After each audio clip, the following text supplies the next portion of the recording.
প্রিয় দর্শক, আজকে আমরা গুণিতক ও গুণনীয়ক নিয়ে আলোচনা করব।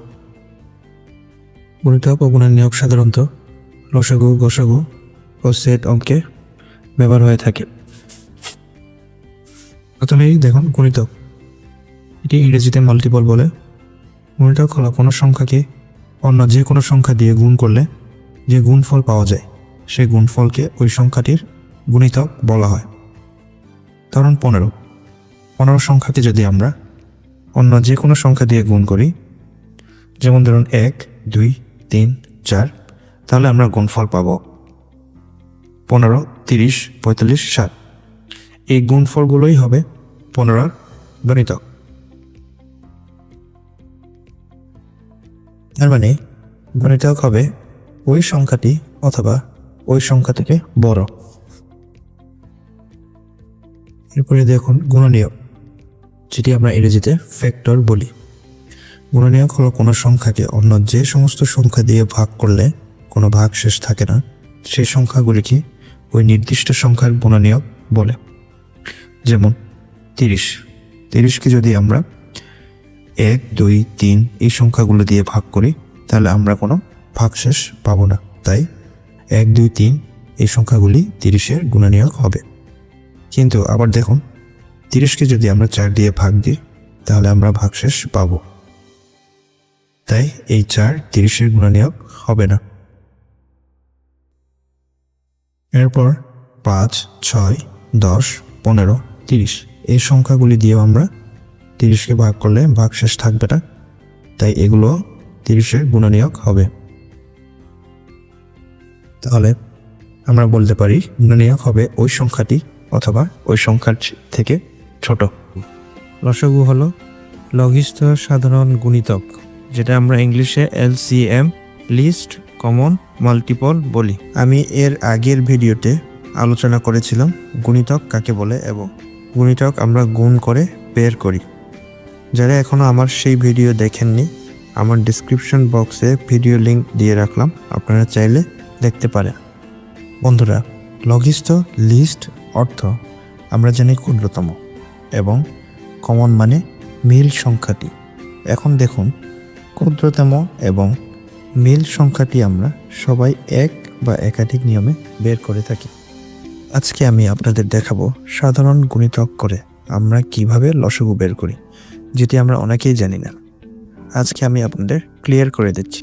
আমরা 4 এবং 8-এর লসাগু বের করব। যেহেতু গুণিতক বলা আছে, আমি 4 এবং 8-এর গুণিতক বের করছি।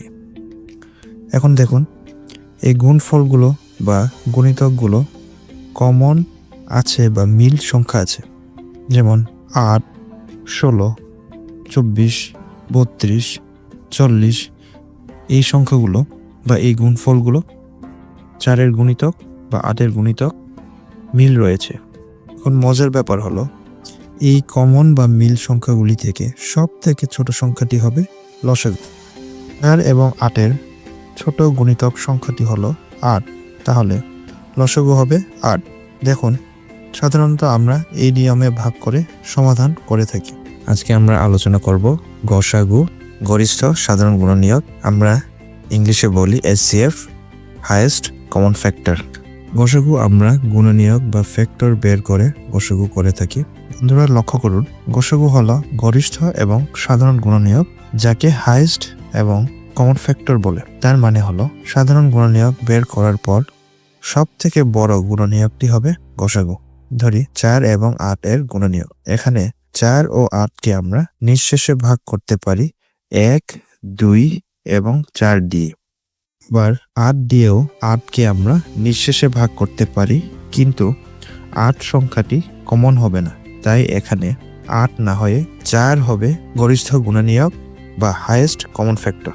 বন্ধুরা, আরেকটি জিনিস লক্ষ্য করুন, এই 4 এবং 8-এর লসাগু হলো 8, যাকে আমরা ক্ষুদ্র বলি। গসাগু কিন্তু 4, যাকে বলি বৃহত্তম। এখন এর কারণ হলো লসাগু গুণ বা মাল্টিপ্লাই করে বের করি আর গসাগু ভাগ, তাই গুণ করলে আনসারও বড় হবেই।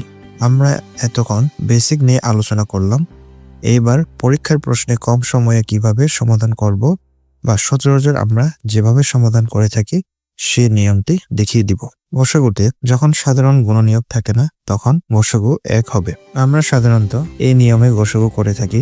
দেখুন, 5 দিয়ে 7কে ভাগ করলে ভাগশেষ 2 পাই, আর এই 2 দিয়ে 5কে নিঃশেষে ভাগ করা যাবে না, তাই আমরা ভাগশেষ থাকায় গসাগু 1 ধরে নেব।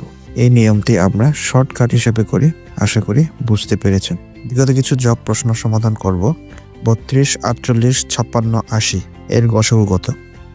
এটি এসেছিল প্রাথমিক সহকারী শিক্ষক নিয়োগ প্রশ্নে। আচ্ছা, আমরা শিখেছি দুটি সংখ্যাকে কিভাবে গসাগু বের করব, কিন্তু এখানে দেয়া আছে 4টি সংখ্যা। এই 4টি সংখ্যা নিয়ে কিভাবে গসাগু করব আমি আপনাদের দেখাচ্ছি। প্রথমে দুটি সংখ্যা নিয়ে সব থেকে ছোট সংখ্যা দিয়ে বড় সংখ্যাটিকে ভাগ করব। ভাগশেষ 16। 16 দিয়ে আবার 32কে ভাগ করব। যেহেতু নিঃশেষে ভাগ হয়েছে তাই 16ই হবে দুটির গসাগু। এরপরে এই 16 দিয়ে পরবর্তী সংখ্যা 56কে ভাগ করব। দেখুন, 16 দিয়ে ভাগ করে ভাগশেষ 8 পাবো। আবার 8 দিয়ে 16কে ভাগ করব। যেহেতু নিঃশেষে ভাগ হয়েছে তাই 8ই হলো গসাগু। আবার এই 8 দিয়ে সর্বশেষ সংখ্যা 80কে ভাগ করলে আমরা নিঃশেষে ভাগ করতে পারবো, তাই 16, 48, 56 এবং 80 এর গসাগু হবে 8। বন্ধুরা, আপনারা যে কোনো পরীক্ষায় গসাগু আসলে এই নিয়মে সমাধান করবেন। ঠিক একই নিয়মে আরও একটি প্রশ্ন আপনারা সমাধান করে আনসারটা কমেন্টে জানিয়ে দিবেন। আজকে এই পর্যন্ত। ধন্যবাদ সবাইকে।